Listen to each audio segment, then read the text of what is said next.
Namusha ngizobe ngikhuluma ngokuhlinzwa kwerobhothi, ukuhlinzwa kwamathumbu kanye nokuhlinzwa komdlavuza wamathumbu.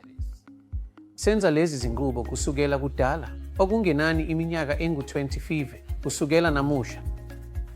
Futhi ukuhlinzwa kwamarobhothi kwamathumbu kuyindlela yesimanje eye yavela kule minyaka eyi-10 edlule.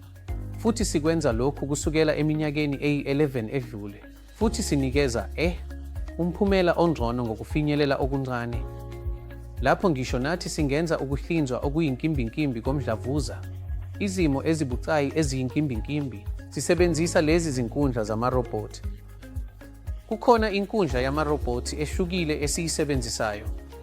Kusukela kusistimu ye-DaVinci kuya ohlelweni lwe-Hugo Reis, lapho ingcono kunendlela yangaphambilini ye-laparoscopic noma ukuhlinzwa kwe-keyhole yangaphambilini. Isiguli siba ngcono ngaphambi kwesikhathi, sibuyela emsebenzini waso, sinokukhubazeka okuncane kokusebenza. Lokhu kuhlinzwa okuyinkimbinkimbi komdlavuza wesisu obekunzima, obekudinga ukusika okukhulu, kwenziwe ngembobo kakhiye encane, ngenqubo yerobhothi.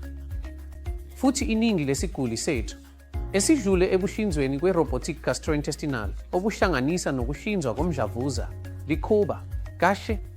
Futhi siyabalandela njalo futhi sishicilele imiphumela lokho esikwenzile kwaguqukela kwesinye isigaba lapho sihlola khona kungenzeka.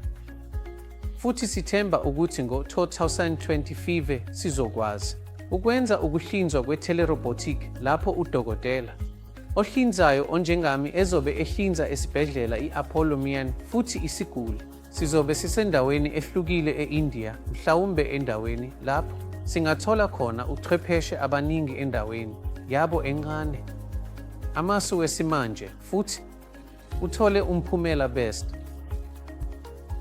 Lokhu kuza ngo-2025. Sethemba ukuthi kuzoba sekuhlelweni futhi kusize iziguli kulo lonke elase-India.